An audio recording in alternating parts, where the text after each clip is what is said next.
Police জনগণের বন্ধু,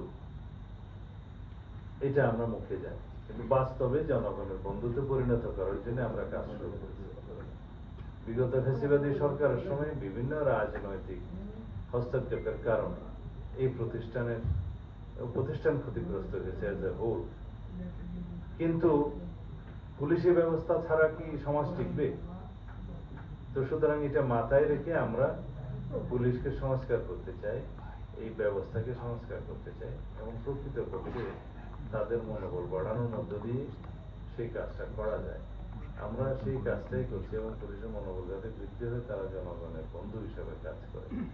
এখন ফ্যাসিবাদী সময়ে বিভিন্ন কারণে শুধু পুলিশ কেন, এমন কোনো প্রতিষ্ঠান নাই যেটা ধ্বংসপ্রাপ্ত হয় নাই। সেই একটা ধ্বংসস্তূপ থেকে আমরা উঠে দাঁড়ানোর চেষ্টা করছি।